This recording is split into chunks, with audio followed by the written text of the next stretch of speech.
A gym with 200 members paying an average monthly fee of $20 seems like a solid business. $4,000 coming in every month, month after month. But there's a number that most people never calculate before opening. The monthly fixed costs of a small gym rarely fall below $2,400, even in the months when half the members disappear. And that is when the math starts to look very different. The fitness market is one of the most underestimated economic phenomena of the last few decades. Latin America is today the third largest gym market on the planet, moving estimates that reach $35 billion per year, according to industry data. Brazil alone holds the largest share of that volume, with more than 40,000 gyms in operation, making it the second country with the most fitness units in the world, behind only the United States. This is not a coincidence. It is the result of a cultural transformation that has been happening silently for more than 2 decades. The pursuit of health, aesthetics, and quality of life stopped being a niche and became mass behavior. Regardless of income level or city size, the gym became a perceived necessity for a growing portion of the population. And where consistent demand exists, business opportunity exists. But not every business with demand is a business with guaranteed profit. The fitness market has a characteristic that few people analyze before entering. It is extremely sensitive to location. A gym well-positioned in a middle-class neighborhood with high population density can have a waiting list. The same gym, with the same equipment and the same management, installed 2 miles away in a location with lower foot traffic and more intense competition, can bleed for months without reaching the break-even point. Location is not a detail. It is one of the factors that most defines the financial outcome of this business. The average ticket varies significantly, depending on positioning. Budget gyms work with monthly fees between $10 and $18. Mid-range gyms sit in the range of $20 to $40. Premium spaces exceed $60 per month. This difference in positioning completely changes the financial equation and requires entirely different structures, locations, and target audiences. Choosing the wrong segment is one of the first mistakes made by people who enter this market, assuming all gyms are the same. The sector grew rapidly in the years following the pandemic, with a wave of reopenings and expansions that brought new competitors at an intense pace. But that growth also increased competition. In major cities and mid-sized towns, it is common to find 3 or 4 gyms within a 300-meter radius, and when competition increases, the price war begins. And that is where margins start shrinking for those without a clear differentiator. On the outside, it looks simple. On the inside, it is a completely different story. And to understand what is really at stake, you have to start at the beginning. How much does it actually cost to open a gym? Setting up a gym from scratch is a financial exercise that most people significantly underestimate. The first trap begins before buying the first piece of equipment, the commercial space. A gym needs room. There is no viable gym in 400 square feet. The operational minimum for a small unit is around 2,000 to 3,000 square feet, and a well-structured mid-sized unit works with 4,000 to 6,000 square feet. This means rent starts heavy from day one, and in strategic locations, the cost alone can consume between 15 and 25% of all monthly revenue before any other expense. But rent is just the beginning. Before opening the doors, the space needs to be adapted. Rubber flooring, mirrors, adequate lighting, ventilation, locker rooms, showers, reception area. The renovation and physical adaptation of the space typically costs between $6,000 and $16,000, depending on the condition of the property and the desired standard. And that is a sunk cost. It is capital locked in from the very first day. Then comes the investment everyone thinks of first, the equipment. And here, the numbers frighten those unfamiliar with the market. A quality treadmill costs between $800 and $2,400. A full set of strength training machines to cover the main muscle groups requires between $16,000 and $30,000 in new equipment.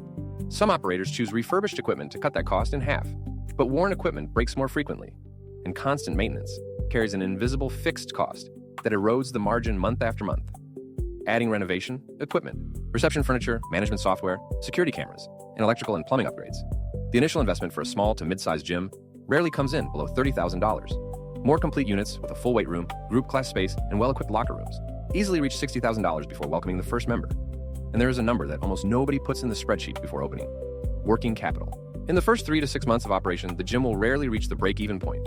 Fixed costs run at full capacity from day one: rent, salaries, energy, internet, software. But the member base takes time to grow. Whoever does not reserve between $6,000 and $12,000 of working capital to sustain the operation during that initial period discovers, the hard way, that opening is not the challenge. The challenge is surviving until the gym pays its own bills. Nobody tells you that part before you sign the lease. And when the money starts coming in, the surprises are even bigger. A gym's revenue looks predictable at first glance. Members pay their monthly fee, money comes in every month, business runs. But the operational reality is far more complex than that linear logic suggests. And this is exactly where most owners lose money without understanding why. The main revenue source is the monthly membership. A mid-range gym with 300 active members and an average ticket of $30 generates around $9,000 per month in gross revenue. That sounds comfortable. The problem starts when you look at the delinquency rate, which in the fitness sector runs between 15 and 25% depending on the demographic profile and region. This means that between $1,300 and $2,200 of that revenue simply never reach the bank account every month. The real revenue is already something else. Beyond the monthly fee, well-managed gyms develop complementary revenue streams, quarterly and annual plans sold at a discount, premium group classes like spinning, functional training, and Pilates with additional charges, personal trainers who pay a floor fee to use the space, supplement sales, and corporate wellness partnerships. These accessory revenues can represent between 15 and 30% of total income, and are frequently overlooked by first-time operators building their business model. But there is an invisible cost that completely transforms this equation: attrition. The industry calls it churn, the monthly cancellation rate. Budget gyms face monthly churn between 8 and 15% of their base. This means that in a gym with 300 members, between 24 and 45 people cancel every single month. To keep the base stable, those members must be continuously replaced, which requires constant investment in acquisition, marketing, and reactivation campaigns. Whoever fails to calculate the cost of customer acquisition in this sector discovers that growing the member base costs far more than it appears. The fixed costs of a mid-sized gym are brutal in their rigidity. The rent does not negotiate in the slow month of January when half the members disappear after the holiday season. Payroll, covering front desk staff, strength floor instructors, group class coaches, and cleaning crew, consumes between 30 and 40% of gross revenue in well-dimensioned operations, and can exceed 50% when staffing is managed without discipline. Electricity is another silent villain. Air conditioning, intense lighting, treadmills, and electronic equipment running 12 to 14 hours a day result in bills that easily reach $800 to $1,200 per month in a mid-sized unit. Seasonality is one of the greatest operational risks in this business and is rarely sized correctly before opening. January and February concentrate the peak in new memberships. The New Year effect fills gyms across the board, but June, July, and December are months of intense attrition, vacations, and cancellations. Revenue falls, fixed costs remain identical, and the margin that looked comfortable in the good months vanishes in the slow months. Whoever does not build financial reserves during peak periods to sustain the slow periods faces recurring negative cash flow. The most important number has not appeared yet, and when it does, it will explain why so many people enter this market and why so many leave before recovering what they invested.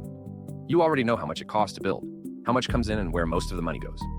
But there is one number that most gym owners only discover after they are already inside, and it completely changes the perception of whether this business is actually worth it or not. If this documentary is making you see the fitness market from an angle you had never considered before, hit the like button now. It helps the channel keep producing investigations like this one. Now let's get to the part everyone wants to know. The net margin of a well-managed gym sits, according to widely accepted industry estimates, between 8 and 15% of gross revenue. In a gym with monthly revenue of $9,000, that represents between $700 and $1,350 in net profit per month, or between $8,400 and $16,200 per year. It is important to be clear. These are estimated figures based on well-run operations. Poorly managed gyms, with high churn and costs out of control, frequently operate at zero or below. The return on investment is where the reality of the business reveals itself most clearly. Considering an initial investment of $60,000 and a monthly net profit of $1,000 under favorable conditions, the estimated payback period is approximately 60 months, 5 years to recover the capital invested. In less favorable scenarios, that timeline extends to 7 or 8 years. And this is where most people pause and reconsider whether the business makes sense. But there is another side to this equation that rarely appears in surface-level analyses. Gyms that build a solid base of loyal members, develop well-structured complementary revenue streams, and operate in strategic locations can scale this model significantly. Starting from 500 active members with an average ticket above $30, the net margin begins to expand because fixed costs are diluted across a larger revenue base without growing at the same rate. This is the operating leverage effect, and it is what separates the gyms that thrive from the ones that are permanently on the edge. The real risks of this business also need to be named. The first is location dependency. Moving to a different address can destroy a member base built over years. The second is key person dependency. A charismatic instructor who leaves and takes part of the member base with them is a real and frequent risk in the sector. The third is competitive pressure from low-cost chains, the so-called budget gym operators, which run monthly fees between $8 and $15 and are capturing a growing share of the value-conscious market, forcing independent gyms to reposition or compete in an increasingly margin-compressed territory. When does this business make sense? When the location is strategic, member retention is treated as the #1 operational priority. Complementary revenues are developed from day one, and the operator has enough capital to survive the first 18 months without depending on the business profit to cover personal expenses. When those 4 factors align, the gym stops being a survival business and starts functioning as an asset that generates consistent income. Most people look at a gym and see a simple business. Monthly fees coming in every month, equipment with no expiration date, clients who come back on their own. That is exactly the perception that leads so many people to enter this market unprepared for what they find on the inside. The reality is that a gym is a retention business, not an acquisition business. The real work is not filling the gym in January. It is preventing it from emptying in July. It is turning the member who joined on impulse into a client who pays every month because they feel they cannot stop. Whoever understands that builds a business. Whoever does not builds a very expensive monthly expense.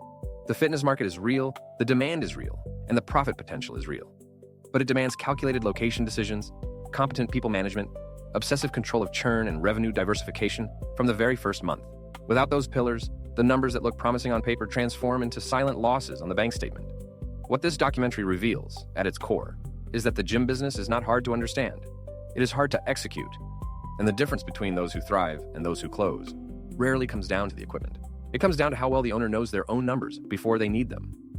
If you have ever thought about opening a gym or already own one, what is the one financial factor you believe most people completely underestimate before getting into this business?